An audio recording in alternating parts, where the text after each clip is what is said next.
Mercedes-Benz just released an ultra-efficient EV promising over 1,000 kilometers of range. Today we're going to deep dive into some technical details of the EQXX and use some physics to put their claims to the test. If you've been under a rock and haven't heard of this car, it's a concept car that's supposed to be coming out to production in 2024. They're claiming a 620-mile range, a drag coefficient of 0.17, a curb weight of around 3,900 pounds, and a battery pack around 100 kilowatt hours. To start our technical analysis, let's first take a look at this new battery pack. So Mercedes is claiming it's 30% lighter and 50% less volume than the current battery pack in the EQS. In layman's terms, this means it takes up half the space and weighs about a third less. And we know that less weight leads to more efficiency for the overall vehicle. Mercedes is going with a 900 plus volt architecture. This is much better than, let's say, a 400 volt system because it has far more potential for faster charging speeds, as well as less internal resistance within the battery pack, which ultimately leads to less power loss due to heat. Arguably, the coolest feature of the new battery pack is that it's air cooled. If you look at basically all EV makers right now,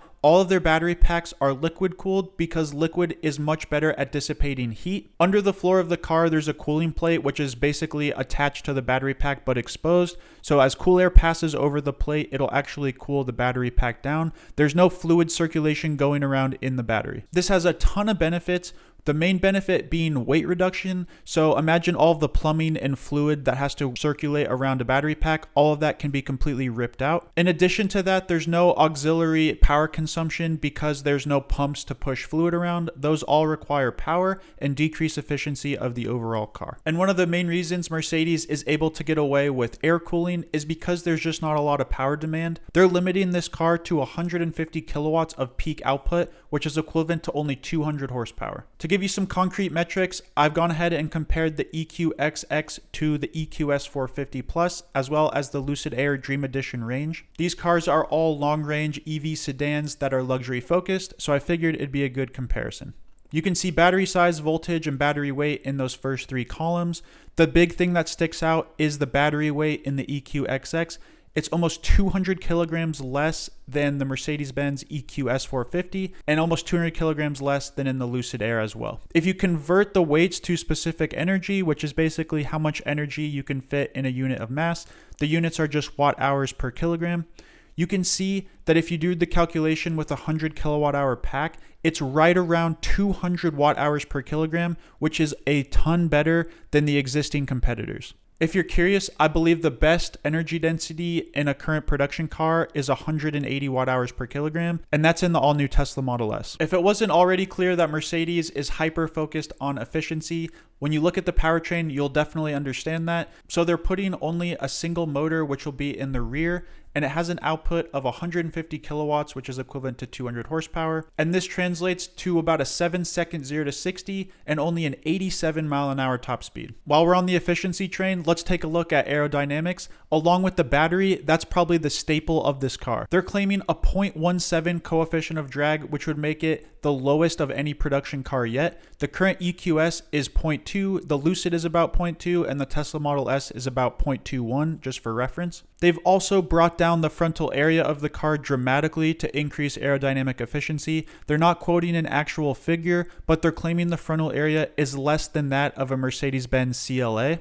And so I'll have that number on the screen. It's 2.19 meters squared. Depending on the configuration of the front grille, it opens and closes to introduce more cooling. The coefficient of aerodynamic drag can increase by 0.007, but even in its fully open setting, the coefficient of drag can only go up to 0.18, which is still insanely low. The last technical aspect we're going to look at in the EQXX are the wheels and tires. They're using ultra lightweight magnesium wheels. They're not quoting a specific weight figure, but we know that they're ultra lightweight. And they're using a special low resistance eco tire, which will bring roll-in resistance really, really low, which will improve overall efficiency. Cool, so we've covered a lot of the technical details of the new EQXX. Now we're going to transition a little bit and talk about some physics. We're going to calculate the actual efficiency of this car, and Mercedes is claiming more than 6 miles per kilowatt hour used, which is equivalent to 167 watt hours per mile. And so what we're going to do is use two main equations,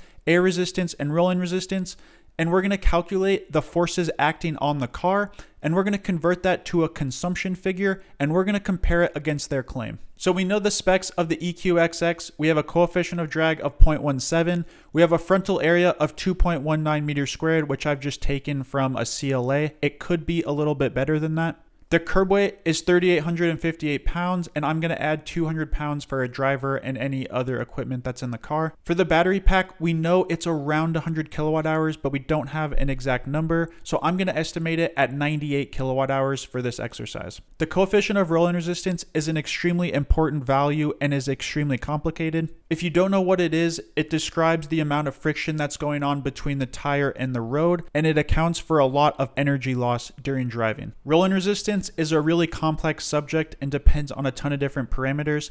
I did do a little bit of research, and to simplify things, I'm going to use a value of 0.008. Based on information I found online, the best tires are getting around a 0.008 to 0.009 coefficient of rolling resistance. Since we know the specs on the car, we can calculate how much power is required to overcome forces at any speed. So what we're going to do is calculate power consumption at a steady 60 miles an hour. You can see the equation set up here. On the left, we have power to overcome air resistance, and on the right, we have power to overcome rolling resistance.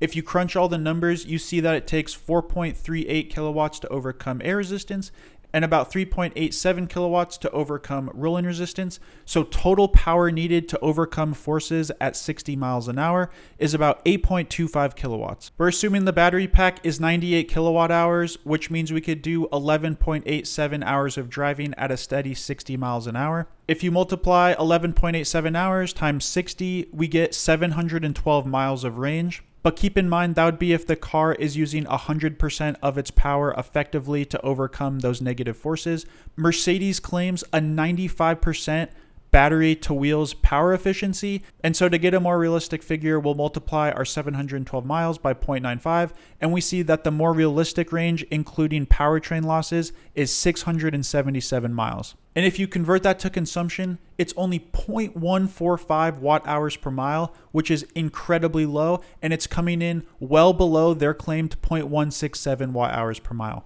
And just for a reference point, since the aerodynamic drag increases in proportion to the square of the velocity, you can see that at 70 miles an hour, the range drops down to 568 miles, and at 80 miles an hour, range drops down to 479 miles. Also, keep in mind that 95% efficiency figure that Mercedes is claiming is a peak efficiency figure, and this will only be achieved at low speeds with low power demand. When speeds climb into highway speeds, the power demand is going to go up and the actual efficiency of the entire powertrain will come down. So I'd expect the efficiency to be closer to the 90% figure driving at highway speeds. So let's just do a quick weight analysis. On the left, we have the EQXX, and on the right, we have the EQS 450 Plus. Battery weight is about 150 to 200 kilograms more in the EQS 450.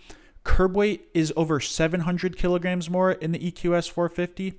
And if you actually subtract the battery weight from the car weight, you can see that the car without a battery pack is over 1,000 pounds less in the EQX versus the EQS 450. So it's clear that the weight reduction doesn't just stop at the battery, it's through the entire car. And what that means is they're using extremely lightweight materials and extremely expensive materials to bring down the weight. But the whole point of concept cars is to be on the brink of technology and show what is possible. So I'm hoping by 2024, Mercedes can dial it back a bit and produce a really, really efficient sedan that can go at least 500 or 600 miles with a somewhat reasonable price tag. And to round out the video, we're going to talk about solar energy. So if you did not know, the top of the car has solar cells on it, 117 to be exact. And they're saying that this will just be used for auxiliary power like air conditioning, lights, etc. But in the future, it could actually charge the big 900 volt battery pack. I've gone ahead and found one of the only cars that has solar panels on it, the Aptera. And this is a new EV startup that has a hyper efficient tiny little car that has solar cells all over it. And so they're packing in 180 solar cells and claiming a 700 watt peak output. If you translate that over to the 117 solar cells in the Mercedes, which is a very rough approximation, this is not very accurate math, it's just to get an idea of the power we're talking about. You see that power output in the EQXX could be as high as 450 watts. And at 150 watt hour per mile consumption roughly, that would equate to 3 miles per hour gained while driving in direct sunlight. So imagine an 8-hour road trip where you're driving in direct sunlight. Let's say you're on the California coast. You could pack on anywhere from 10 to 20 miles of range just from the solar cells absorbing energy on the top of the car. I hope you liked the video. If you did, make sure you like and subscribe. I really hope you learned something and maybe this video shed some light on the EQXX that you hadn't seen before. If you want to support me on Patreon, you can. I'll put a link in the description below. Otherwise, I'll see you guys next time.